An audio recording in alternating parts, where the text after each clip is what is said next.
What's going on, folks? Welcome back to Bad Boys, your one-stop shop for all your energy drink reviews and performance talks. I'm Christian, I'm Brian. and we are the Bad Boys. We got another banger for you today. I know Brian has something a little bit seasonal for us. You know, it's getting that time of the year. It's pumpkin spice season, middle of November. But there's also the energy drink version of that too, right? That's I think people kind of overlook that. So, what are we working with? Every year, in the summer and in the winter, if anyone is an energy drink aficionado, kind of understands this, Red Bull does a seasonal flavor. Summer's usually something like watermelon or dragon fruit, very light and refreshing. Winter tends to get a little different. Last year they had I think it was like an apple cinnamon that we had, or pear Apple, cinnamon. like cinnamon pear or something like Cinnamon that. It was pear, actually pretty yeah, good. we really like that one. This year it is Fuji apple and ginger in this like red to yellow ombre can. Um, I won't lie, does look sick. Definitely has the Red Bull like cutout tab on the can. That's something that we love. That's a great detail. More people should do that. I think it's like them and Monster. Rain does it sometimes, but it's more so like just not an embezzled or cutout can. It's more of just like a screen printed one. 114 milligrams of caffeine. Typical Red Bull fashion. It's 3 grams of carbohydrates, zero sugar, because this is the sugar-free version. You'll always tell by the blue on top if it's sugar-free. But I did have one yesterday because they were buy two, get one free. And I was like, well, of course I have to try one. So I did. But on camera, let's get a little. Now, Wow, it is a great little. pop. It's a great That was pop, a loud one. but it's not going to be like a very fizzy drink, which is kind of cool. So like upon first test right here, you get a lot of Fuji apple. So it's crazy because it's not like, it tastes like apple juice, kind of like sweet, not like really sugary. You're going to get like Fuji apple. And then at the very tail end, you're like, oh, there's some ginger. So it is like a little bit warm, but the most of the can, like as you're drinking it, it's going to feel fresh, which is really nice because a lot of times, like what they'll do is they'll do like a winter one where it's like the whole thing makes you feel warm. I used to love one of their flavors that they had. They never really did a sugar-free version of it, but it was like a plum for a winter can. That was incredible. The cinnamon pear was really good, but obviously it's very like a warm kind of a drink, if that makes sense. Even though you drink it ice cold, it still makes you feel warm. The cinnamon kind of heats you up a little bit. This is a little bit of different of a take. The Fuji apple with ginger, it's hard to explain, but it's almost like a little bit like a not so spiced apple cider. Oh, that sounds Yeah, good. I mean, I'm a big fan of it apple is. cider. I'm genuinely saying this. Red Bull doesn't miss a ton on flavors. What they miss on is caffeine content, price, and then the like not having a Can size. sugar-free variation and can size. Like, but Yeah. So everything flavor-wise, else. everything else. But like flavor-wise, the look of the can usually is iconic. They do such a good job. It's like just do those other things, and you guys like you already have such a large market share. You could run away with it. Yeah. I don't know what the deal is. I'm sure there's some reason behind it, and maybe. Gotta be Do you think they make more international money codes. from? Yeah. Do you think they make more money from actually selling the drinks or from like the sponsorships with? Because they're like, we've talked about this before, where they're heavy. They're deep in the professional sports realm, like racing, soccer, like some of those like extreme motorsports, Extreme stuff like sports. that. They do so much with that, and like I know, like I think it was last year, they did like a partnership with TaylorMade where they released like a limited edition Red Bull P790s like full set, which were absolutely gorgeous because the heads of the irons were like a dark navy, kind of like matte but still shined, and then they had like a checkerboard across it. Like one thing that Red Bull does, like they might have the best marketing team in the game. Yeah, they have a Eh, brand. They have a They brand for sure. they have a brand identity that like as soon as someone sees like even just like that like leaning kind of bowl, they're like, That's Red Bull. So they do such a good job with that. I still think they make a ton of money. I think the bulk of their money is still gonna be made from the energy drinks. But like you think about it when they go into like if you go into Europe and you go to get an energy drink, from what I understand, haven't been to Europe, hand up, accountability. Um, but from what I understand, it's like you're gonna get a Red Bull. Like it's not gonna be, for the most part, like they have Monster and stuff, or like now Ghost is over there, but it's not gonna be a ton of like variations and different like kind of like their structure on their litigation for it. They can only have like certain ingredients that can go into these cans. So I think Red Bull, what they do is they just make their cans and their drinks for the European market and then just mass produce it for everywhere else instead of trying to do like a different formula, like how Ghost has a different formula in the EU versus in America. And it still works out for them great. But then you, like you said, you consider like all their work that they do with, you know, when they get into extreme sports, when they get into racing, I mean, racing is such an expensive sport, but at the same time, like with all the money that you're throwing into it, they're getting right back out.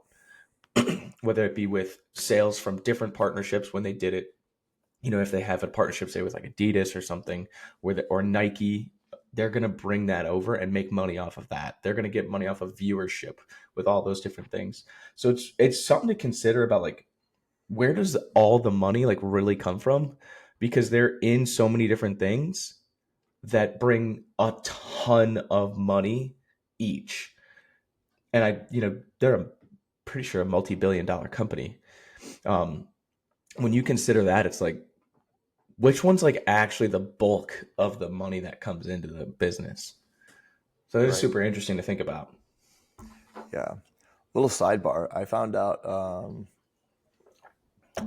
one of our coaches. He was going to Canada to visit his fiance, and apparently there they have like a caffeine limit. Like you can't find an energy drink with over like either 180 or 200 milligrams of caffeine. Like Oh, they'll have all the same energy drinks, but the formulas will be different. So you grab a Rain, but it it's doesn't have 180. 300. Yeah. And like he was like, I looked at all of them and they were all like, there was nothing with more than 180. I was like, dang, that sucks.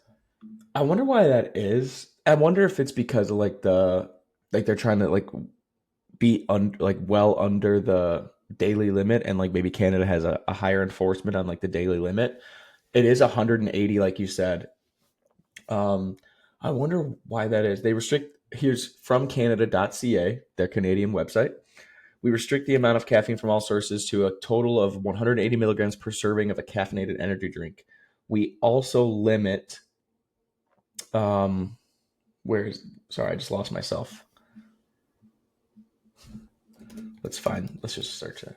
We also limit the amount of other added ingredients like taurine, B vitamins, and minerals.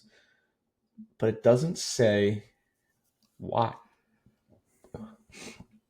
It just says how to report that. How to report if someone has if a can If has they go more over than. the limit, 200, call the police.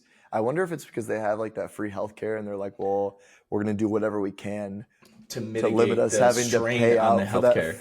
Yeah, exactly. Which I've heard that like sounds a lot better than it actually is.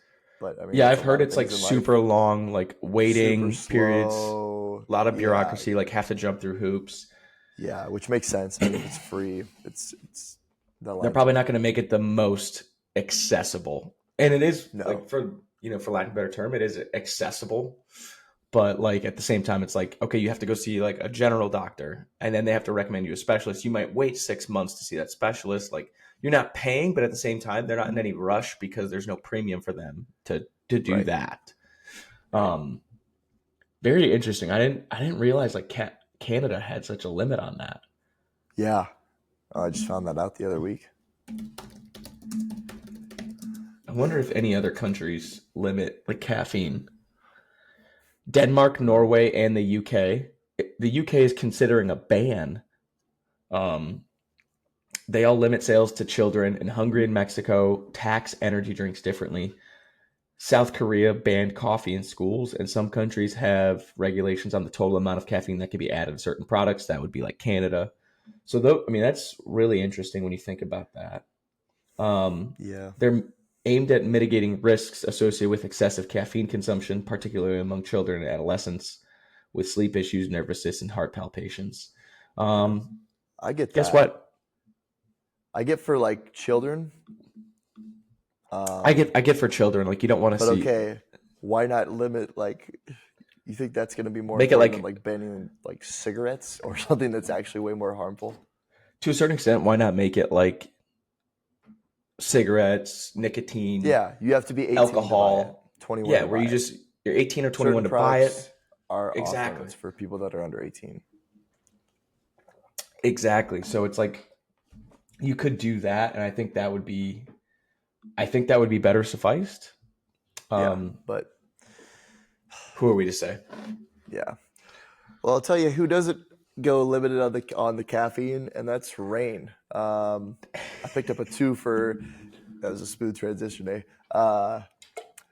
2 for 550 at the QT Quick Trip.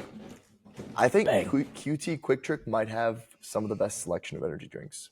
Them 7-Eleven's also solid. Like around here, Circle I've K is kind of a little bit smaller selection. They usually have like a little bit of everything, but like it's not like Quick Trip has they have like Bum Energy now. They have Bum Energy. They have those they have Naco. the amino energies, the knockouts. Like they have like normally when you go The into it, only thing they don't have is Gorilla Mind. No one has Gorilla Mind in like a gas station. If they get that, like it's over. undefeated. Yeah. I think you kind of go into like each like gas station, and usually it's like one of the cooler doors is like dedicated to energy drinks. Like QT Quick Trip is like two or three of those. Yeah. It's like Like three. it looks like a vitamin shop in there, and I ain't complaining. They also have a sick layout on most of them, where it's like the center checkout, and then it's like Mhm. this on one side, this on the other. And the breakfast brisket tacos are pretty good. Yeah. No, I'm a fan. Well, I picked up one of them that I've one of my favorites, but then I picked up this one that's been around for a little bit, but I haven't had yet. I think I want to say you've had this one. It's the White Haze. I Hmm. want to say people haven't liked it quite as much, but I feel like I have to try it for myself. I like the colors. I like that like light blue, got the With the gold white. top on. Yeah, that is sick. And this is like Rain's like white monster flavor. Okay, So well, got a lot to live up to. exactly. I think that's why like people haven't liked it as much because it's their like variation and it's not I think people were expecting a 300 milligram white monster. All right, well, Pop that top. I got my hopes up. Good pop. Okay. Great pop. Local pop. Yep. Okay, it smells. I'm getting grape hints of grapefruit, so I do think it's going to be similar. Here we go.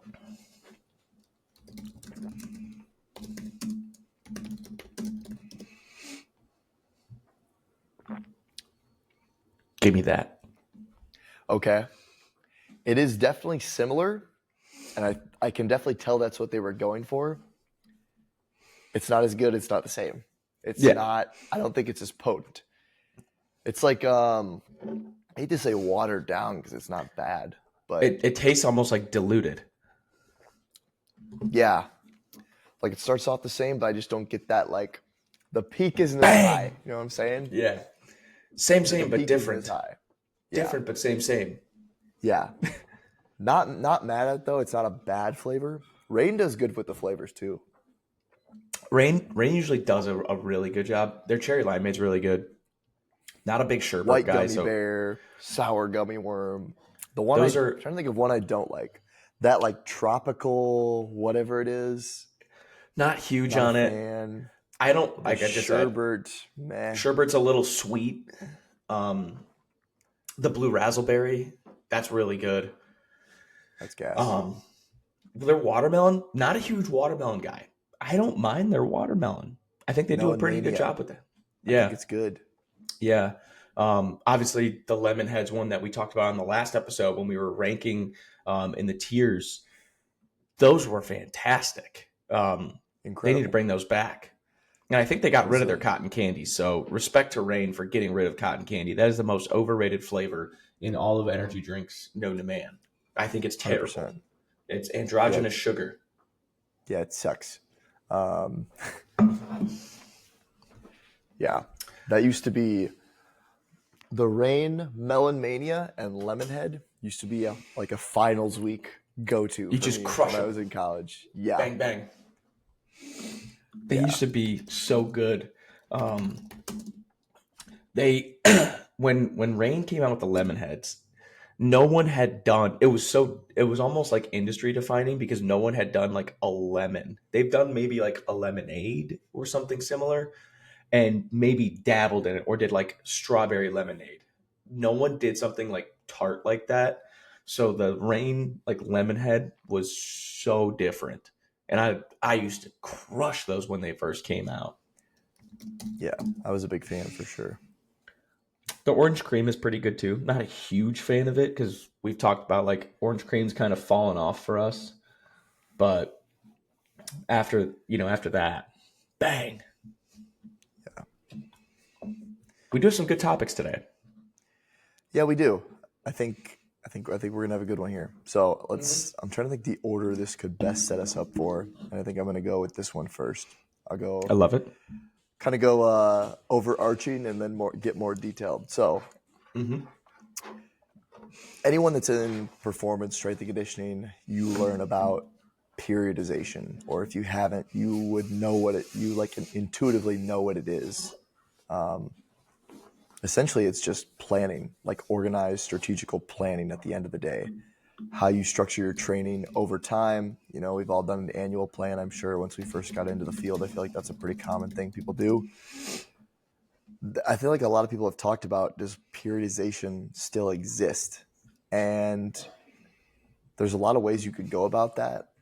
I think we traditionally look at periodization through the lens of more of the individual sports because that's where it kind of really came up through. You know, Eastern Bloc countries, the Soviet Union was really ahead of their time and really punched above their weight for all those Olympic leaders, especially those, Eastern Bloc countries. Hmm. But, when Americans found out about like the periodization stuff that they were doing and the models they were using, that was kind of all the craze. Now, obviously, context is everything when it comes to, sports, bless you. But Thanks. does periodization still exist within the traditional sense of planning out the year, annual plan style? Does it, or has it morphed into something else? Because I think it's a little bit different for team sports versus individual versus the length of the competitive season and whatnot. Yeah. It's so hard and I think it's really context dependent. Like you go to like team sports, right? And just so everyone's aware, like there's so many different types of periodization models.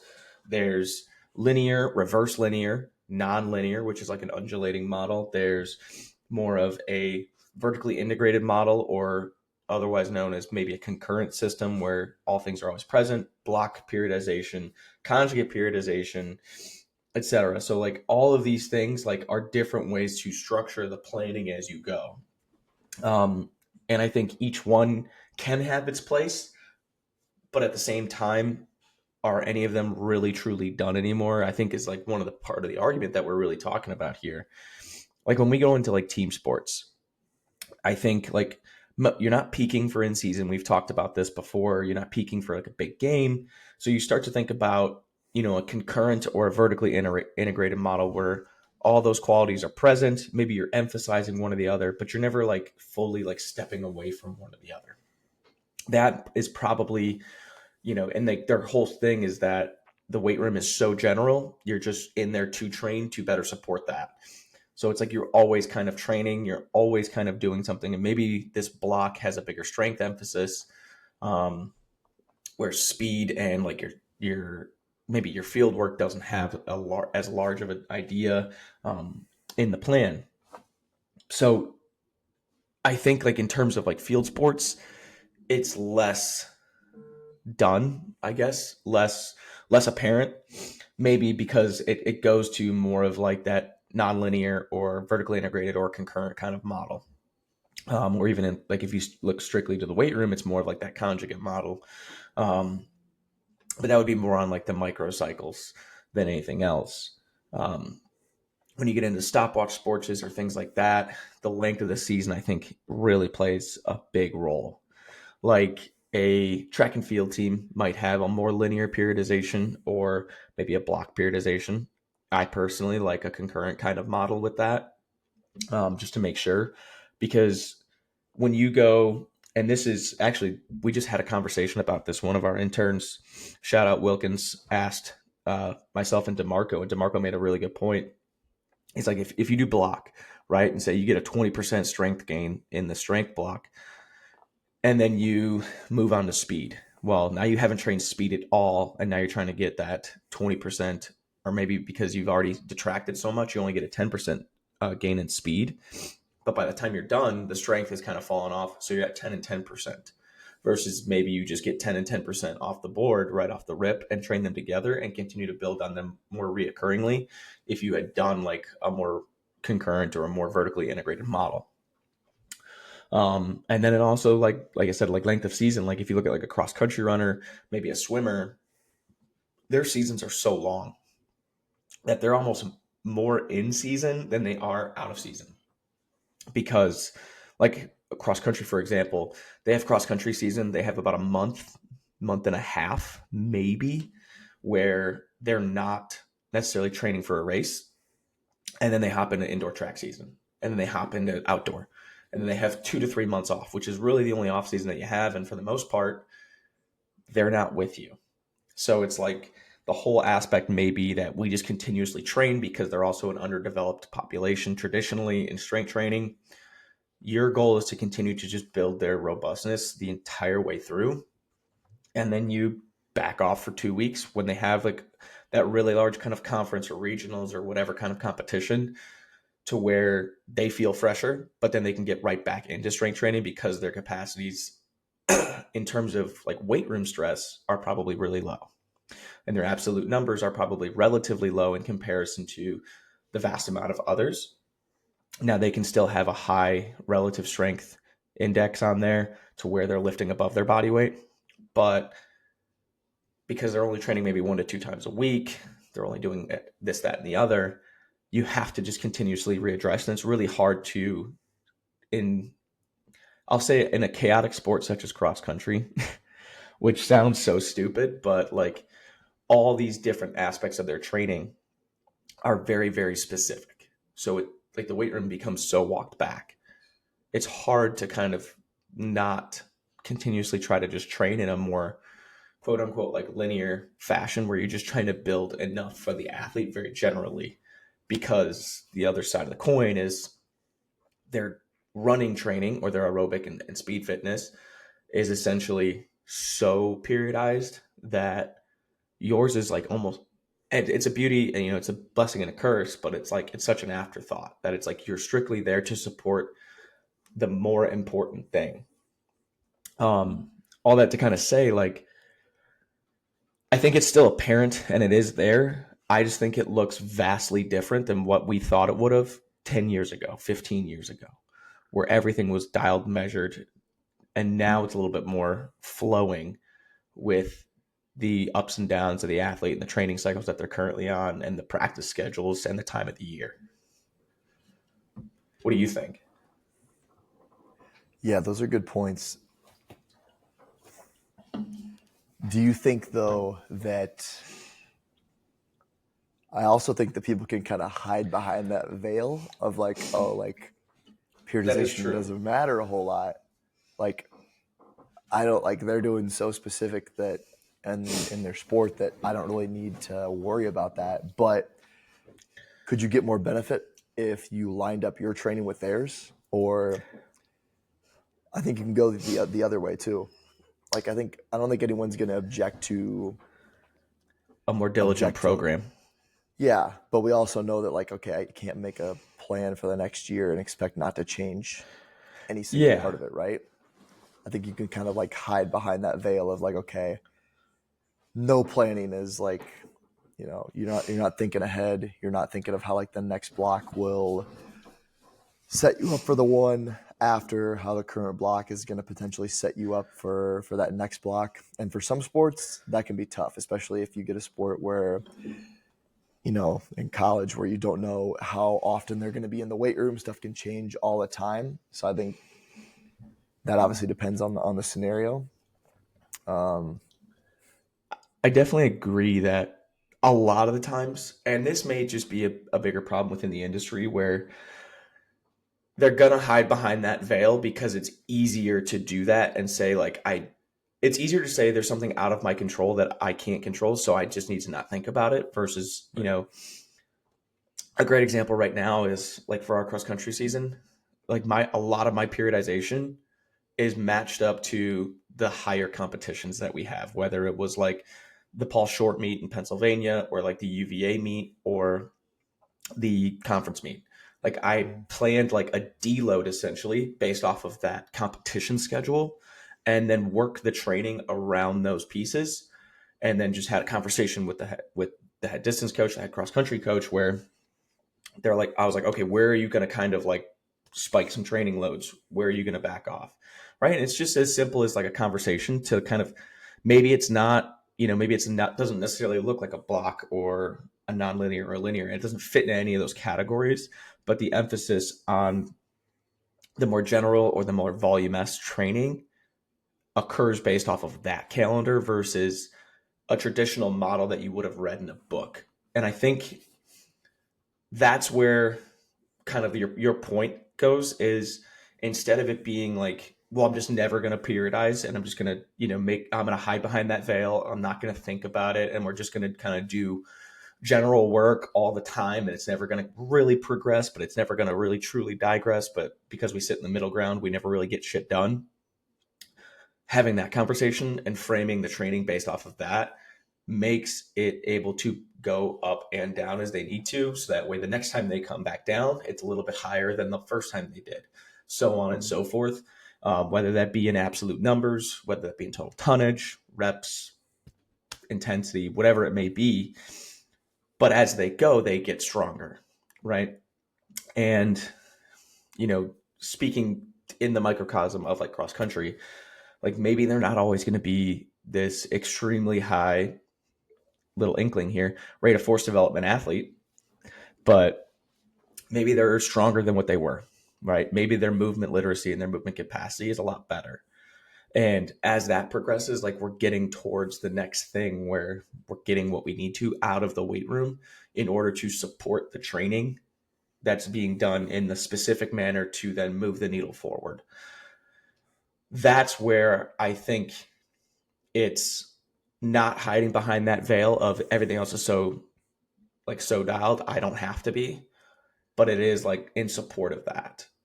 But in full disclosure, I don't know how often that happens in every weight room around the country, and that's a problem. Right. And I think, to me, at the end of the day, it is, unless you're the sport coach, what everything we do is GPP. You might have someone call like their first phase in the off season GPP, but Mm-hmm. to me, it's all GPP. We're just targeting different qualities.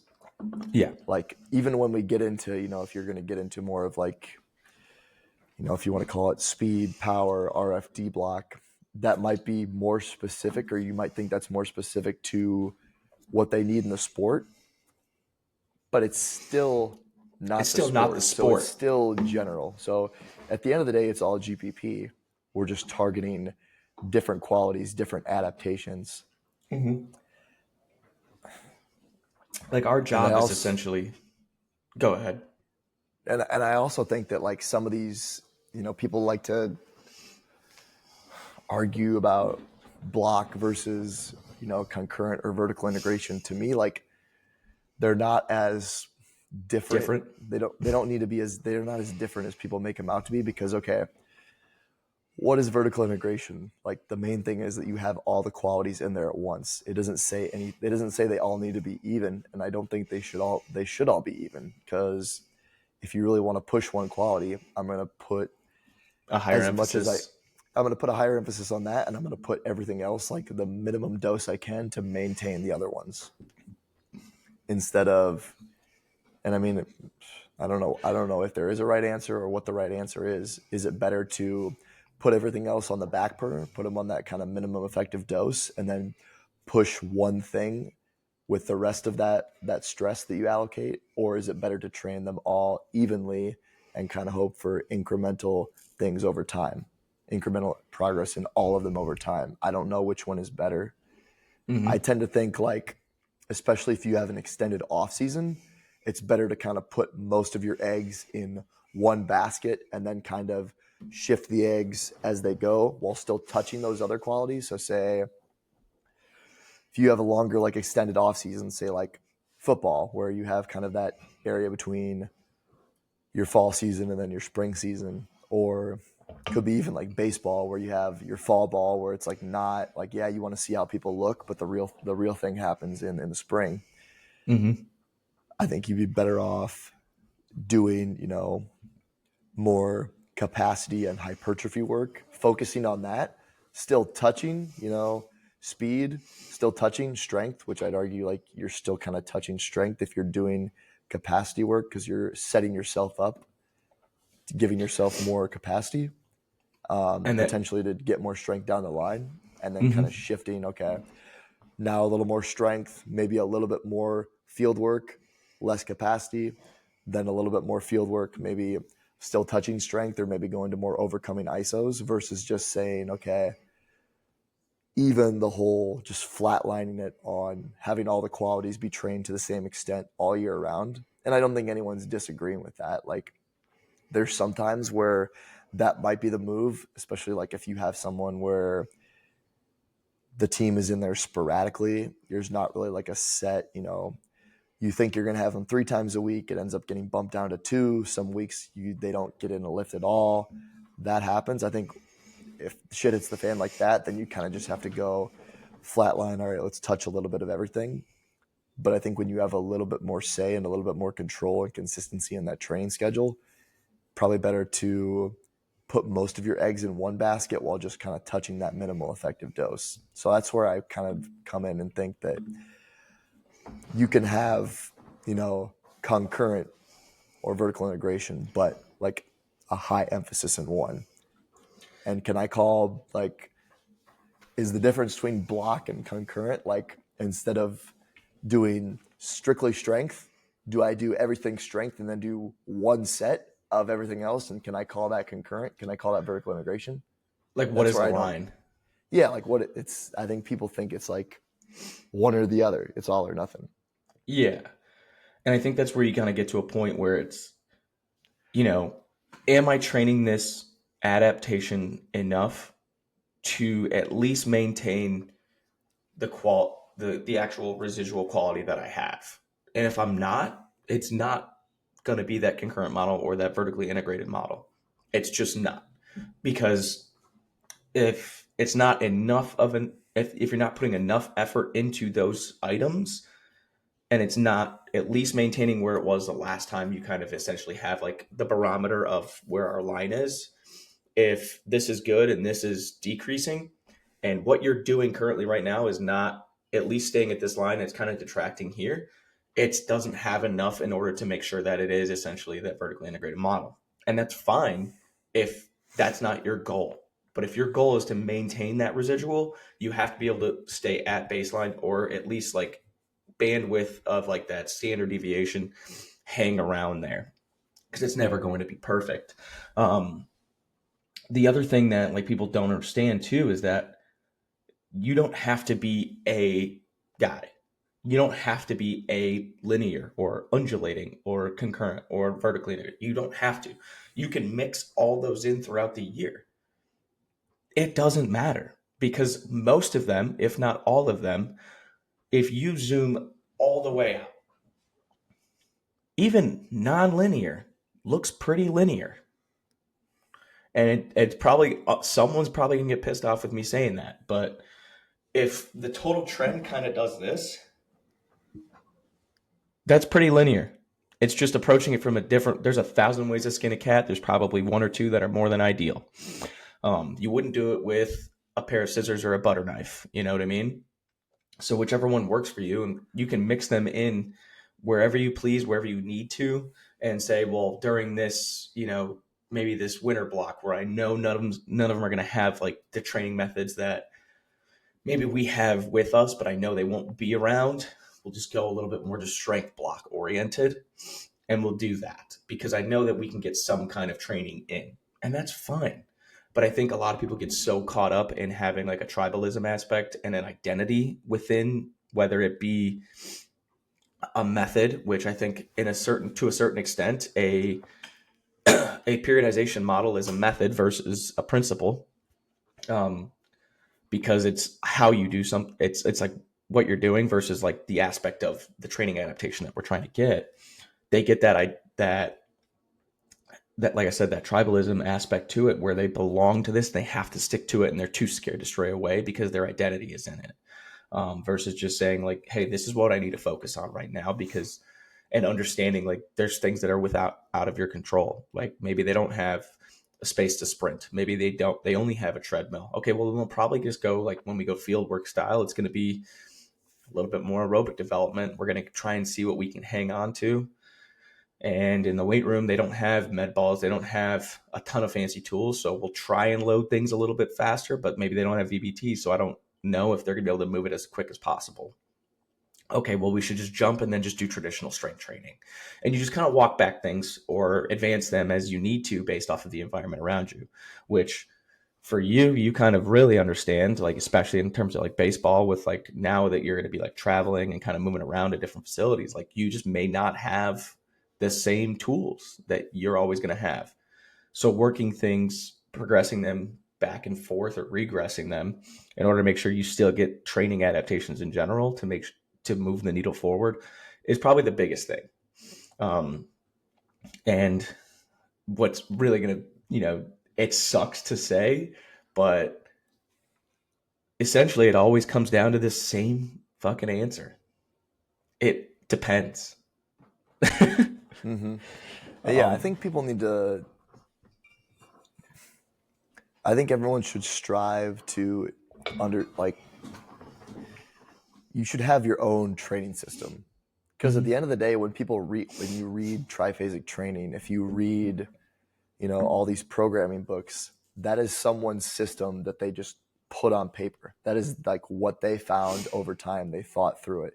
It's not it's not like the laws of physics said that that's how things have to be.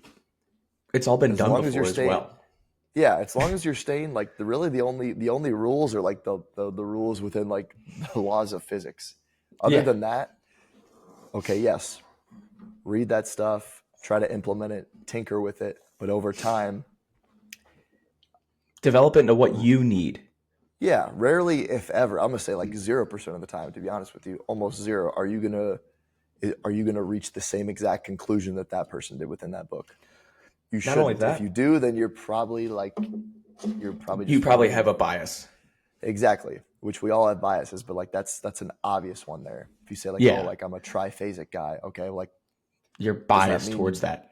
yeah, like do you never, you know, do you never tinker with that method, or do you never take anything from, some you might read about something that you think 90% of it is complete shit, but you might take one or two things, try to and like them, Hmm. and you might take one or two things from all these different sources. You might come up with some stuff, and that's your system. Or figure out how these, maybe these other systems all fit together within yours. And Mm-hmm. that's a big thing that people don't understand too, is like, so great example of this is triphasic. Triphasic is probably one of the most famous known kind of, I guess, maybe not necessarily periodization, but methods of training. Um,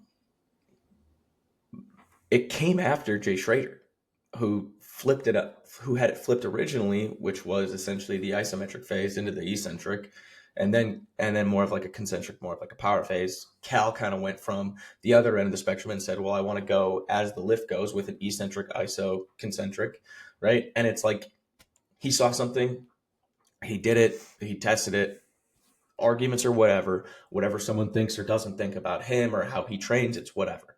But the point being is he took something, modified it to what his system, based off of what he believed was going to be better. It worked a little bit, wrote it down, gave it to other people to test out for themselves. The goal shouldn't be to just copy exactly what he does. The goal should be to, like you said, read the book, identify the training, see the couple things that you like, and then move on from there. Louis Simmons, we have the West Side method with the repetition effort, max effort, and more of like a speed emphasis kind of day. You have those with the training. Okay, well, I don't have 7 days to train with every kid because that's just not realistic. You got Kara looking over your shoulder. Her hours are only so countable. Um, but with that, it's like, okay, well, how do I just pull specific things from this and put them into my, the Brian system? And how does that work with doing like more concentrated tempos on the volume or doing more ballistic stuff if you're looking into some other kind of Schrader stuff, that kind of training and pulling from different pieces and amalgamating it into essentially a bastardized child of all of it that works for your very specific situation. I think everybody's a little bit fearful of doing that because unfortunately a little bit of social media, which we're participating in right now. So thanks a lot. But everyone's gonna be like, well, they're not doing it right. It's like, they don't have to do it right. They have to do what's right for the situation at hand, right? Maybe they're not doing 9 seconds and maybe they're only doing 4 seconds, but they're also, of an eccentric, but they're also doing it because they're doing it for a different reason. Or maybe they're not maybe doing traditional contrast training where it's a med ball throw after a bench press or a jump after a lift, but maybe they're doing like more so like a Thibodeau complex where it's a partial range of motion super heavy, a fuller range of motion, and it's all within a barbell, but it's still essentially going down that force velocity curve. So those are different, like they're different ways and methods, quote unquote, to go after the same adaptation with what they have available at hand. And that's fine. People just don't understand that you're allowed to do that. There's really no Yeah. rules, like you said, outside of the laws of physics. Yeah. Like I know, like to go back to triphasic example, I know like Cal Dietz is big on like that French contrast house training, and a lot of people have Mm-hmm. shit on that. But I think it was when Alex was on the podcast, he was like, "Well, yeah, like, but his weight room was like a shoebox. He couldn't really sprint people like more than X amount of yards, so that was kind of the closest thing he could get to that type of stimulus. And at the end of the day, like your body doesn't like say like, oh, like it's a barbell. It just knows you're just looking for a physiological adaptation. You're not looking for, okay, I have to use implement this method to get that. There's a lot of ways you can solve that problem. Think of another example. Like I know Gabe, when he was at Elon, like he would have with the women's basketball team, he would have them doing sprints like during the lift. Like, all right, do this, then go out into the hallway, run like a 10-yard dash. I don't have to be like, oh, Gabe, don't you know that you would Sprint, maybe get, then lift. yeah, like, don't you think you should have like a separate like session and do it here? Like, I don't have to tell him that. Like, he's just working within the time he has. Cause I know he had like 20 to 30 minutes per lift session. And that was Mm-hmm. like the right thing to do for that. So stuff like that, you know? It's just, there's no, I know we said it like 3 or 4 times, but there's really no rules. Like, if you want to throw in Mm-hmm. like a heavy sled push after a rear foot elevated split squat, why not? Yep. I think Obviously, there's like a, understand the dosage that you're doing because anyone that's worked with me understands like I have a very important rule that how you load something is much more important than whatever it is you're loading. yep. But understanding that, it's like, okay, well, what are you chasing? How do I get there? What's the space available? Put the pieces into the puzzle that fit that versus trying to make up a puzzle that works around those pieces. Mm-hmm. It depends on time of the year too. Like there's a Yeah. time. And a place for everything. Exactly. Like there's sometimes, people like talk about, like, you think about interference effects within You can talk about that on like a bigger scale, like training multiple qualities and how they interfere with each other. Like, for example, if I want to get as big as possible and as strong as possible, but I also want to run a marathon, those are like two opposite goals that are going to detract from each other. I can still do it, but it's going to be way less efficient as if I just pursued one at a time. And then you can look at that within like a training session, like, oh, I just ripped heavy chin ups. Now I'm going to do a dumbbell walking lunge. Well, that's going to tax the hell out of your grip, or And that's something going to that's going to, suck on those chins. right. Or like something like that's going to jack up your heart rate super, like having two, like almost like compound movements together. Yeah. Yep. If you want to get the most out of one or the other, You probably that might wouldn't not be the put best them thing to do. together. Right. But if your goal is, you're in more of like a hypertrophy capacity type of phase, maybe you want that because that's going to, over time, you're not looking to get the most out of, push the most load, and you just want to build some capacity. And there, that's probably the only time of the year that you're going to be able to do that. I had a And it's, conversation the other day about like, what do people always pair with lower body compounds? It's usually a plyo. yeah. Whether that's because that's just And all they know, whether that's or because it's convenient, or they want to try to get that kind of contrast effect, PAP, if you believe in that. But what do you do, and what do people do with upper body stuff? Like heavy bench and then some sort of light auxiliary movement for, whatever, posterior shoulder. or they'll do cuff work. Yeah. Maybe they'll do a throw in some shape or form, but Mm-hmm. it's very, I don't want to say it's very typical and structured, but Mm-hmm. the general field is pretty scared, and sometimes we are as well. I'll, hand up accountability. That's twice in one episode. To move away from what we're very comfortable with.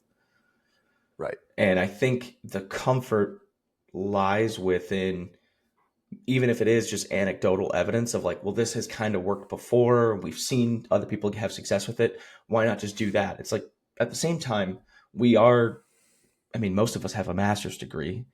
Like, we're paid to be thinkers in this field. We should be thinking in a different environment to try and move the needle forward that hasn't been done or hasn't been traditionally done, that helps give the athletes that we're dealing with the upper hand in competition, whether it be a physical development, a more of a, even if it is just a psychological sense, whichever it may be.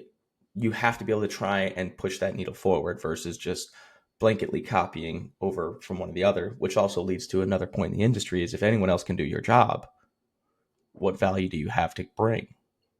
So that Exactly. you kind of have all, you want to talk about an interference effect. That's it at a larger scale, where you're competing essentially with yourself as well as the rest of the field, and you're saying, well, this has been done. Well, if you're always doing what's just been done, or what may have like anecdotal evidence to work, anyone else can do that.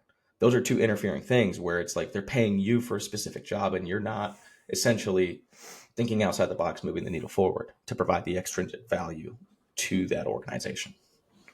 Yeah. We need tinkerers. Like, you need to be able to tinker with stuff and think new things. You can't learn new things and discover new things if you always go by the book. You know what I mean? Yeah.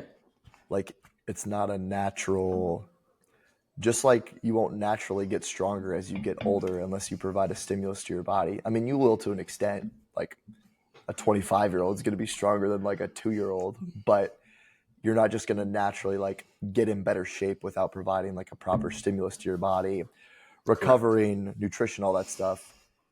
Progression within a field isn't inevitable. Some things are inevitable, like, but Death. yeah, like death and taxes. I was just And listening us to, ranking an energy drink on Sunday mornings. goddamn right. Like, I was just listening to a podcast. It's called the Founders Podcast. Highly recommend if you ever want to listen to like essentially like biographies and of like people that founded companies. Like I just listened to a really good episode on Elon. I'm listening to one right now on Enzo Ferrari, the guy that created Ferrari. And just Really? like this guy does a really good job of like reading reading like everything there is about that person, and then like going over how they think, how they work, this and that. And the big takeaway I got, one of the takeaways I got from listening to that one about Elon was like the way he works. He knows that this like, I think someone asked him, you have all these companies, but like which one's the most important? And he was like, well, electric cars, that was inevitable. Someone was going to do that anyway. Other people do that. Like Tesla's one of the companies that do that. Mm-hmm. But like having like a space traveling civilization isn't inevitable. If I don't do that, it I don't might know not who happen. will. Exactly. So like stuff like that, like that's not always inevitable. Stuff can stagnate, stuff can backslide if you don't do anything about it. Just like if you don't train certain stuff, it's not just going to maintain forever. It's going to detrain. It's going to backslide. Mm-hmm. So you got to think about that when you're, within the way you coach and the way you think about things too. You got to be able to tinker a little bit. I love that. I'm gonna have to listen to the founders. That sounds like a good one. Yeah, no, I really like it. There's, I mean, all the big CEOs, fashion designers, people like, Bill Gates, James Dyson, everyone that came up with any of those like designer brands. This guy does a really good job of just like summarizing all the material about them, and I don't know, a lot of really good takeaways, really interesting.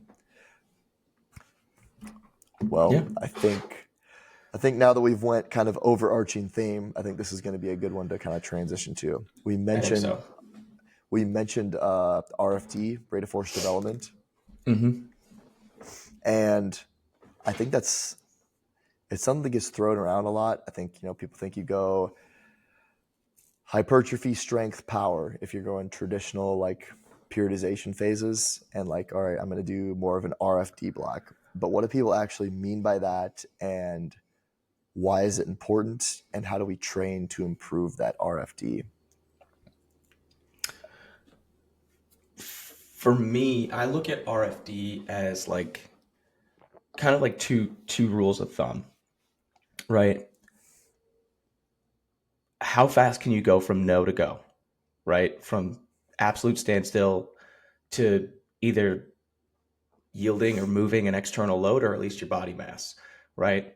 Does it take a long time on that concentric, or does that neural effect fire fast, right? And then there's also the aspect of essentially like when you're doing that, how much force are you developing? You know, so there's precursors to that, and there's different ways to train it, but before we kind of get into all the different little methods, I think like just establishing like what we're really looking at here is probably like the biggest thing that we should talk about, right? RFD training is essentially a neural firing pattern. And when it's a neural firing pattern, the central nervous system plays an extremely large role because that's what's going to control that neural firing pattern. Just because you got stronger doesn't mean you can move that same weight exponentially faster. Maybe you move a submax weight faster, but to a certain extent, it's like if a great example would be like, okay, I'm going to have you bench 135 pounds. But if 135 pounds is 60% of your max, which for most men shouldn't be, um, if that's 60%, but it moves at the same speed as your max weight, there's a problem. That's a neurological response that you don't have, and that needs to be trained. Um, the other aspect to it is like, what do you think about when it comes to, that you kind of have this argument of like quality over quantity? It's very long rests. It's the same way as you kind of would train like sprinting. You're going to rip something with full effort, and then you're going to stand around a little bit. Like, what's your take on that? Like, where would you kind of qualify or quantify, I should say, like what RFD is in terms of what we are actually chasing to train? Yeah, it's a good question, and I think people think And like you said, it can be trained different ways. Some people think, all right, I just need to do more fast stuff. I need to lift fast. But you're not going to have a lot of force output if there's not a lot of weight on the bar. Is it Mm-hmm. better to do like what's going to be produce more, force? 90% of your 1RM or 70% of your 1RM? If you're both moving them as fast as you possibly can with maximal intent, even if the 90% is going to move slower, which it should, It you're going should to get yield more, more force. yeah, you're Or going to get more RFD from that. mm-hmm. That's where I think like this is where it gets kind of hairy. Like if you're just going to do, all right, I'm going to do more loaded jumps and Olympic derivatives for my RFD block, and that's going to like increase the RFD. But is it going to make more impact than just focusing more on quick, short stretch shortening cycle plyometrics, like Mm-hmm. true plyometrics, less than 250 milliseconds of that ground contact time, things like sprinting, things like repeat shock method jumps, and then even things like overcoming ISOs where you can hit that RFD peak very quickly And then because back off.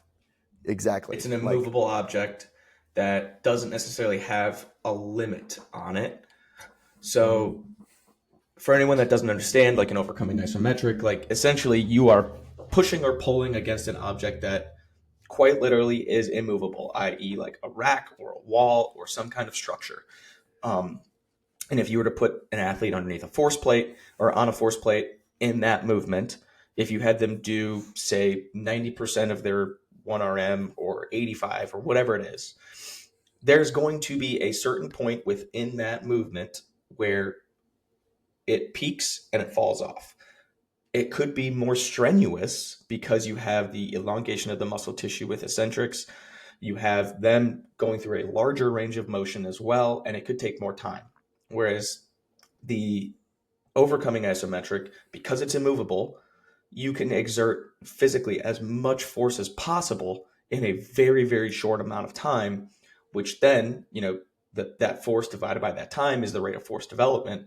You're able to really train that quality with a limited fatigue because there's no necessarily eccentric. It's mainly a concentric movement, as well as the aspect of it's probably to some extent a little bit safer depending on how you do it. Obviously, um, minimal setup, etc.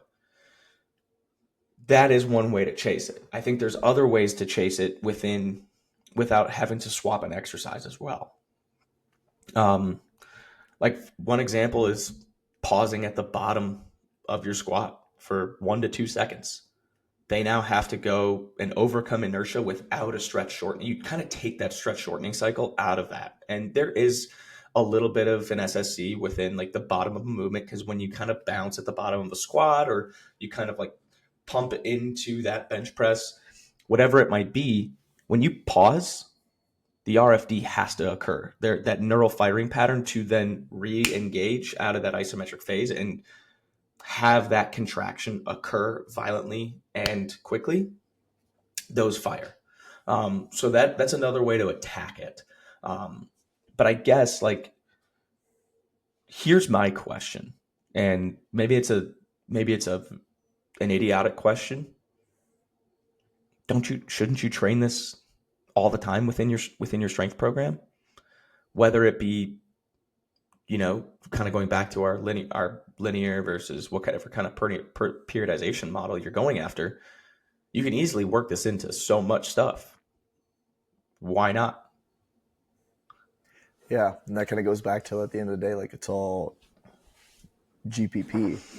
Mm-hmm. I think the question is like if you want to bias more of that, RFD power, is there a way that's better to set that up like with the overcoming isometrics? I think like partial range of motion stuff, like a pin squat, something like that, where you really take that stretch shortening cycle out. You go from a dead stop. I mean, yeah, technically you're always, developing force if you're having to, Move whether something. it's, yeah, just moving your body, moving an external load. So yes, I do think that's something that's always in the program. I think the question comes when people say like, "Oh, I'm gonna do like an RFD block." Focus more on that. Mm-hmm. Should it be? People think of.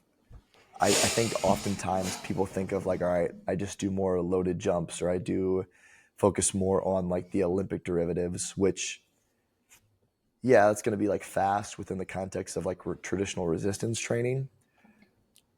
But are you just better off? Because here's the thing with like a maximal, like overcoming isometric, you're probably getting more muscle activation than you are with like a really heavy lift because you could probably get more maximal. You're probably not failing during that lift. Unless you're failing, you're not going to reach that max. You know what I mean? I Mm-hmm. think that's a shitty way to explain it, but like, and you don't have to go through, you know, we talk about those lifts being slower. It's because you have to go into the like a disadvantageous position. Like if you're doing like a full depth squat, your levers are at a very disadvantageous position. Whereas if you set the overcoming ISO, you can be like, all right, I know this is the best angle to produce the most force. I'm going to go there. Or same thing with like a pin squat. All right, I want 135 degrees knee flexion, something like that. Or I'm going to pause right about parallel, something like Mm-hmm. that. So yeah, I do think it's something that like is always going to be in the program. I think it's more so if you want to bias it, what's the best way to do that? I think one of the, when we think about like biasing it, what's the best way? I think typically when we do this and we think about it, everyone's so glued to how do we do that in the weight room. And Mm-hmm. maybe this is just me being the background that I am, but why not, you really want to rate a force development, why not do a heavy resisted sprint? You have to overcome inertia, move an external mass, and the body angles are already kind of set up in order to produce the most amount of force.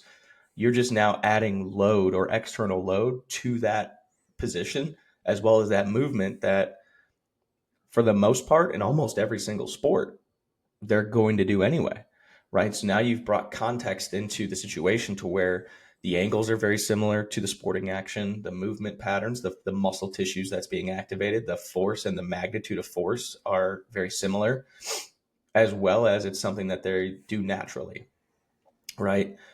It's also something that is always going to be inherently fast. So now you're just slowing it down with some sort of external loading, a chain resistance sprint, a sled push, where they overcome the inertia again to get out of like that standstill. Very similar to like when we talk about like the pause on that squat or the bench press or whatever it is. You now have to fire immediately to get out of that.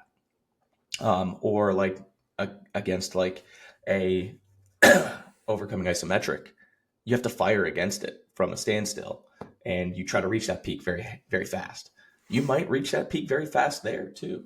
Um, I think that's another great way to do it, in my opinion. Um, the other aspect too is it's weird when I say this, but hear me out. Hear me out. Is it better to do if we're training for rate of force development? Is it better to be non counter movement or counter movement? Because you kind of think of that counter movement as obviously it's going to peak rate of force development, right? And it's the action of yielding the, the external forces or having enough eccentric rate of force development to then rebound out of it if you want to get it in extremely particular, um, or fire from a 0 point and move a mass, I right? would I almost say think a non-counter movement, to be honest with you. that's where my head kind of goes, right? Because the we train a lot of the tendons when we do like the counter movement or the stretch shortening cycle and those true plyometrics and things like that, where those rebounds and the tendons work a ton there. Now, I don't think you should go one or the other and never train the other. But I think if like we're thinking of just true rate of force development, you want that action almost of moving from standstill. in the simplest of terms, to where quick within the you first have 100 to 200 milliseconds, or as fast as you without can. as fast as you Ideally, can. yeah, Yeah. Ideally in that first 100 to 200 or under 250 with no assistance from anything else, because you're training the neural adaptation. And if the tendons are there to essentially yield the eccentric forces as well as rebound them into the amortization phase, do they assist and kind of in a way inhibit the neurological response that we're getting, because we have a physiological response from the tissue?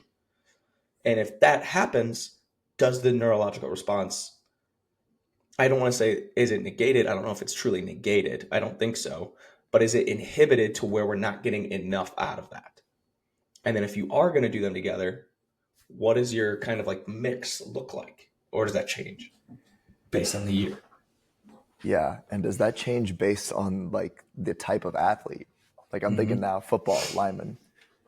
You can't be moving on the line, otherwise that's called a false start. So you Exactly. go from a standstill. I mean, everyone on the football field, you go from a standstill. Yeah, you can do a negative step after you snap the ball, but like you go from a standstill versus Mm-hmm. same thing, track in the blocks.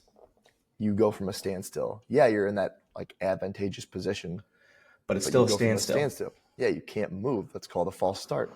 Um, Baseball, a little bit different. Like the pitching motion, I guess you could call There's like that. when the pitcher does his wind up or stretch, that is the counter movement, you know? There's still a That's the wind counter up. movement. It's a Right. slower counter movement, but it is a counter movement to Yeah. load into Same that thing. position. Hitting See, too. People are going to get back into that back leg more, and that's the counter movement. But it's still super valuable to be able to move fast. And, maybe there's, well, thinking about pitching or hitting, if a pitcher goes, back into his counter movement, to go forward, there has to be a point of zero velocity. to where it Because, switches. right, he has to stop, for whatever that small point in time is to change directions from going back towards, second base or whatever their pitching style is towards home To plate. then Same thing with hitting. You load into that back leg in order to shift your weight transition forward. Yeah, transition. If I'm going to make a swing, there has to be a point at zero velocity. So does that come back to the getting out non-counter of movement? zero. Yep, getting out of zero. Man, that's See, and I don't that's think that's where it gets good. And I don't think you should only do one or the other. yeah. But I would say it's probably more important to be able to go from zero to go, like you said. Complete And standstill to go. I can't think of a sport where that isn't valuable. You know what I mean? and one thing I've been considering is, like, I have a jump complex currently where it's a trap bar jump into like repeat hurdle hops of ascending height. And it's like, okay, but am I just double dosing on the same thing where I have, and this is great that you actually brought this up because I get to talk through this, and it's like, okay, well, I have a stretch shortening cycle, but there is a moment where it's at zero velocity where they're redirecting. But then I'm getting that out of a lighter load because there's no external load. And repetition wise, we're building it into a true plyometric. So I'm kind of chasing the same adaptation in two different exercises, to where what if I made that heavier and I moved it from a standstill, whether it is just a heavier counter movement jump non counter movement like trap bar jump, or like a trap bar deadlift or a trap bar shrug, right? To where it has to move from zero, true zero, at standstill, and bang, fire fast with a heavy external load, and then go in the more traditional model of contrast, go into an unresisted or unyielding, to where you're only doing the speed, like you're fighting gravity and your external body and your body mass, no external forces other than gravity, and repeating those efforts. And that's something where I'm probably going to play with this for the next block here, where in this training it's like the first two maybe just straight up counter movement and hurdles. And then the next one they come back, after that Christmas break, it's like, well, number one, I kind of want to play with how many contacts are you getting in with me, because now we kind of have a meet coming up. And number two, will this yield a better result? And now the hard part is there's no measurables to compare it against. There's other things like during the week where we have a vertical or split stance vertical, things like that, where those will kind of happen, as well as daily we do hands free but counter movement jump, but you can kind of measure that against itself. And it's like, it's one of those things where you kind of go back and forth where, is this going to be enough to move the needle? And if not, how do I just, without throwing a whole new litany of things into the garbage disposal, how do I modify this training to make it look very similar without changing too much of it to be a shock to the system? And I think that's where you kind of like you had mentioned earlier, you become a tinkerer, where it's like, okay, this method might be okay, but I need to change what I'm doing with it in order to get an adaptation that might be better suited for what I'm truly chasing, which is, if you take out that bird's eye view and you're not losing the forest for the trees, I need better rate of force development. Is one of these probably a better way to get that? Because now I'm either solely going after one way of doing it, or I'm getting both, but am I minimizing the effect of both? Or is it enough volume during that time to create a true stimulus in both directions? Yeah, I tend to think that like saturating one is maybe the better route to go, especially Mm-hmm. when you can, because when you might get to certain points of the year where you are just kind of like touching on everything, and you don't have the stress allocation, Mm-hmm. the training allocation to really saturate something like that. And also, like, why not kind of squeeze as much as you can out of just saturating one before you start going with complexes? you know Mm-hmm. that's a thought too. Like, can we squeeze as much out, can we squeeze the lemon as much as we can Before I throw out some of salt in there to pull more juice. exactly, before you go to more complex methods. And that's Mm-hmm. something that, like, most people we think about when we think about like traditional, like rudimentary training. Like, all right, like, if you don't, why are you doing an safety bar Bulgarian split squat if you can only do 60-pound dumbbells on a Yeah, Bulgarian split squat? Like, there's more juice to squeeze out of there. exactly. But this is like one of those, it's one of those arguments that you just kind of have with yourself, which for me, I thankfully have you to talk to every week, to where I'm like, what do you think on this? Yeah, Um, but it's also like, all right, like, More on the table. are you leaving some on the table? But how much? What's the timeline? Would What's you the rather have purpose? more? Yeah, would you rather have more in the long run or more immediately? And maybe Yeah. that probably depends on time of the year too. Well, I think that's just kind of going back to your timeline question of like, this is like end of fall training, going into one meet, before they come back out of a competition within, 4 weeks. Those are such important questions to ask yourself. Is like, number one, how much does this matter? Number two, is the long-term goal more important than the short-term goal? Which obviously you would, most of the time, unless you're nearing the end of that career, or at least that competition season, the long term is more important. Um, and you just have these questions with yourself. And the other aspect too is, kind of goes back to like principles over methods. Why are we chasing this? And I know we're arguing about methods, in a sense, but there's, some of these methods are better served than others.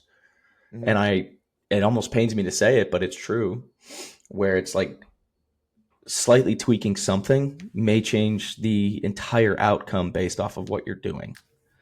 Um, which I guess, while arguing against the principles over methods approach, that kind of goes back to having the principles where it's like, okay, change what you're doing or how you're doing it to chase the appropriated response. If we want to go as simple as the said principle, specific adaptation. you know, um, what are you chasing? Why are you chasing that? Okay. And then, like you said, do you saturate one quality as much as possible and then move to the next? But then you also have the aspect of which quality do you want to saturate first and why? Do you want to overcome zero and move that and have that overcoming inertia on a non-counter movement kind of aspect, and then build in as more of almost like supplementing with extensive, but then following like the law, like the Verkhoshansky kind of plyometric progression of extensive, intensive shock, um, or do you throw it on its head?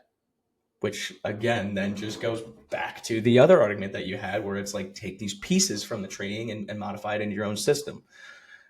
And I know I'm rambling here, but it's like you kind of go into this aspect of like everything that we've talked about today all goes back to the same thing, which is finding out what is most important to you, taking the pieces that you like and don't like, understanding why you don't like or like them, and then modifying those bits and pieces into your own training system in order to chase the derived adaptation that you want. Um, it's just so weird because it's, you sit there and we have these conversations and then you make the connection of like, damn, it really is. It all just boils down as much as possible, removing all the liquids from it. And you just have that sugar left over. Maybe it looks a little bit more like a syrup or just true dry sugar. But what do you think, man? I mean, I just had basically an epiphany on here. I'm not really sure what I think right now. I mean, it's yeah, just being flat out, just being honest. Clearly,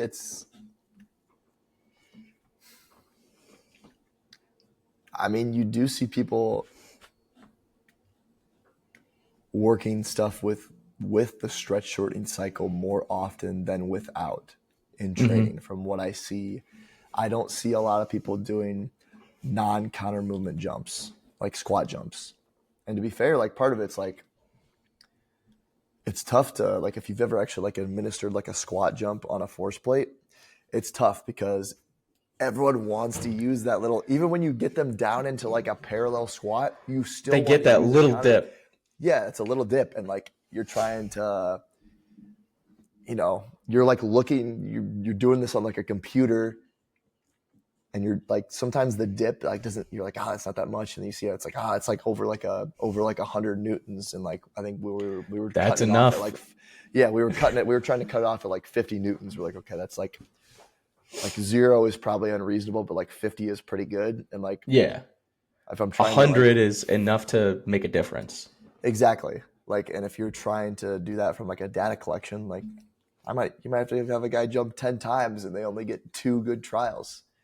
But then the other thing is now you have fatigue set in because he's done essentially 10 jumps. And the time that you Right, finally get the data that you want, right.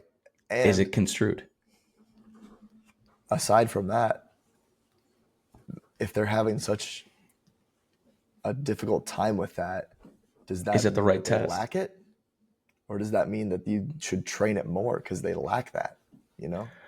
Or does it mean that, then you kind of zoom back out, if we talk about like training the weaknesses or training their strengths, it's like if the overarching group doesn't like they lack that quality, but say like in terms of like this counter movement versus non-counter movement, right? Or being able to overcome it from zero. If the sport doesn't necessitate it, do you ever train it? Because then you're Right, like, do you give them what they don't get in the sport in order to make them a better athlete to then push the needle forward later with that stuff? Or do you just never touch it because you're like, that's a non important piece for us. We need to double down on the strengths that they need in order to make them the best. right. And we know that the best athletes are usually the best compensators too. So like, Yeah. if there's a way, they're going to find a way, you know? Mm-hmm. You see, a great example, and I'm going to go back to track and field, but like it's fantastic jab throwers, some of the best in the world. Every one of them throws with a freaking belt on because their shoulders are strong, their legs are strong, everything's strong, but that back compensates a lot on all of it.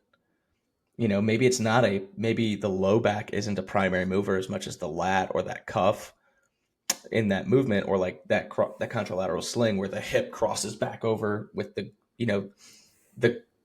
the interaction with the ground leads to so much in that throw, but that low back compensates that movement pattern. Right now, do you just do a ton of low back training, or do you kind of negate that by, when you first look at it, saying like the low back's not really a primary mover, but it's like, okay, but like you said, some of the best athletes in the world are the best compensators, where that low back is going to play a bigger portion than you realize. Do you train it?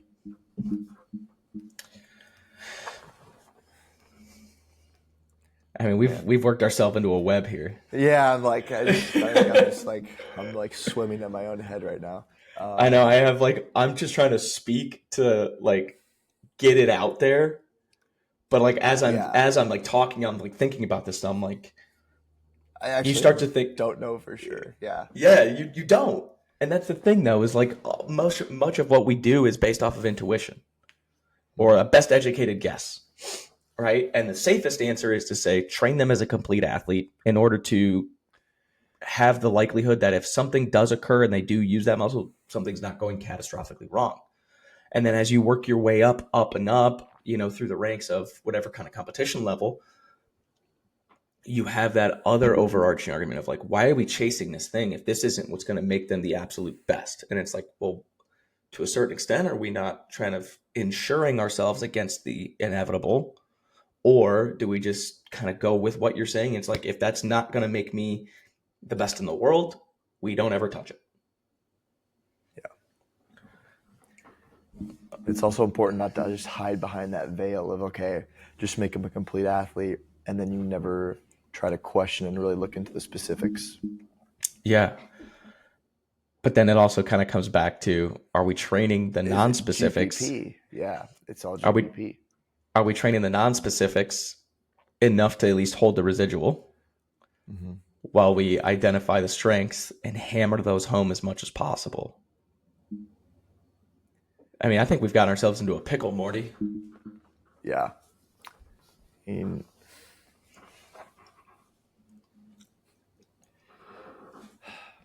strengths and weaknesses are interesting because sometimes people can be, what makes one person good at a sport isn't what makes another person good at a sport. Like two people 100%. can look completely different and have completely different athletic abilities and still be very good at a sport. Some sports have more, I would say, like archetypes than Yeah. others. I think football's a big I example of think, that. yep, I think football is a big example, like generally, and I think that's why you can kind of figure out KPIs a little bit better and benchmark Mm-hmm. guys. But like baseball, like you can be like, you can look like a guy that just got off the couch and be like if you see that guy in the street, you're like, it's just a regular like fat guy, but he gets in the And then he game and he just rakes. rips. Yeah, he just rakes like. Versus you can have someone else that like also does that, or also is like, when there's more skill involved, it gets more specific. It gets really hairy. Mm-hmm. And that's like, well, if that's super skillful, and I guess we kind of go back to this argument where it's like that super skillful person, would they be better if they were just a better athlete? Yeah. Or do we just hammer home on what makes them the best already? Or vice versa, this person needs more skill work, but they're an athletic freak and they're able to make up for the lack of skill because of how athletic they are. Yeah. I think in that instance, like if it's a clear, like, okay, this is clearly what's holding him back. Like if a guy is very skilled at like a skill dominant sport and it's clear that like he lacks physicality, okay, let's try to allocate more of his training stress to physical Physical. development, and vice versa. We can kind of, that athletic freak that needs more of the skill, let's put more of our allocation into that while kind of, I hate to say like maintaining, but like less emphasis on that kind of stuff. Mm-hmm. If you squat 450 or if you front squat 405, do I need to get you to 455, or is it there's probably lower hanging fruit than that that's going to get Exactly. you more out of it. You know what I'm saying? Yeah. It's such a it's such a tough one. It's such a tough one. Well, it's also too like you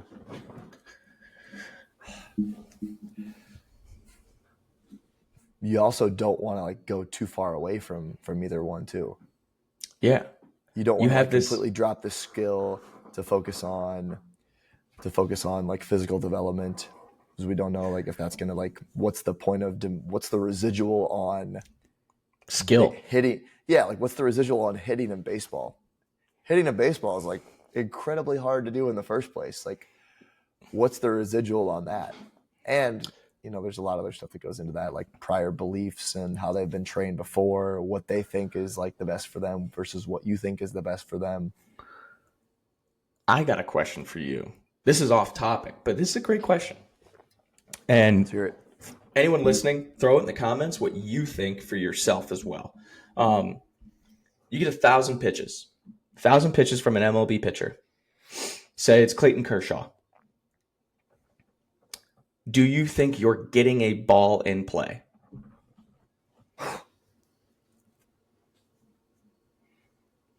1,000 pitches. Mm-hmm.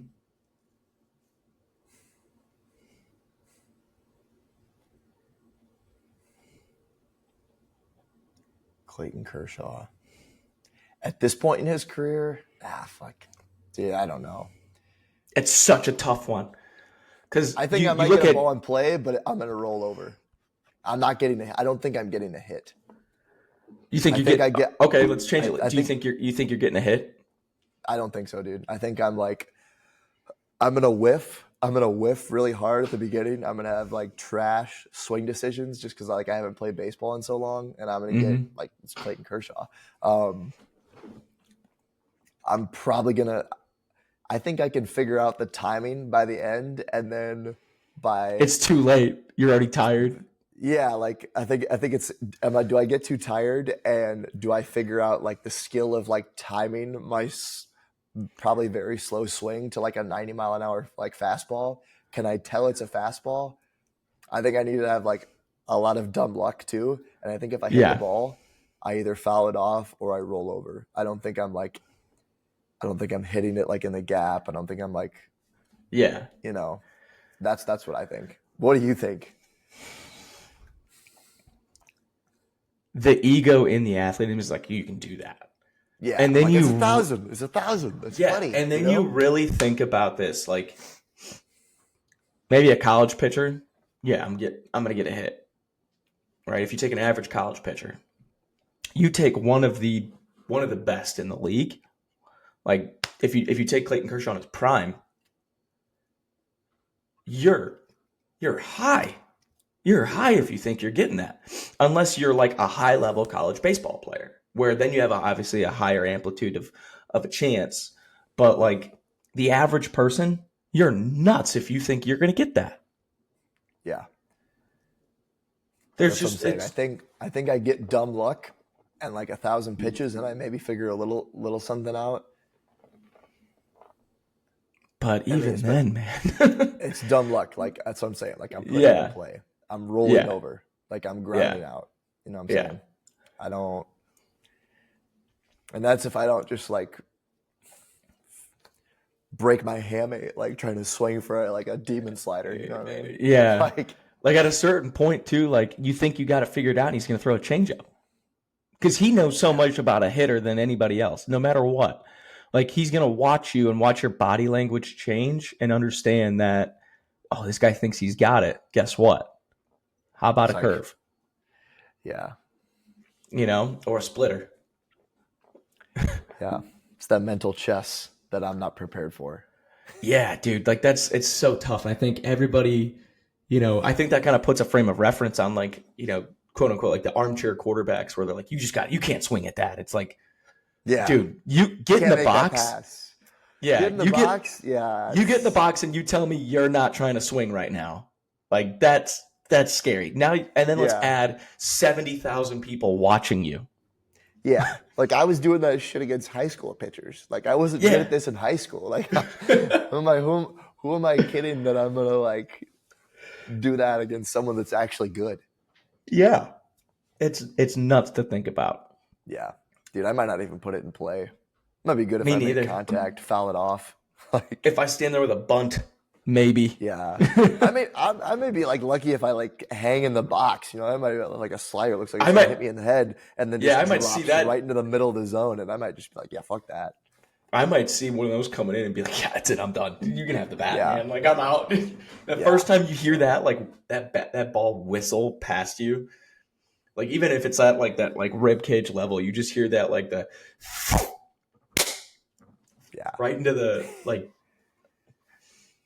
If that's not having you piss down your leg, I don't know what is. yeah. Ah. Should we get Is some that a good rankings one to out end here? on? Yeah, I think Yeah. that's a good one to end on. Yeah. You want to go first? What do you got for that Red Bull? Red Bull sugar free, the winter edition Fuji apple ginger. Um, honestly, it tastes fantastic. Just like Red Bull always comes through. Where it lacks is the fact of the price. Now it was buy two get one free. So when you spend $4.59 per 12-ounce can and you finally get the third one free, you feel good about yourself. But then you just realize I spent $9 and got less caffeine.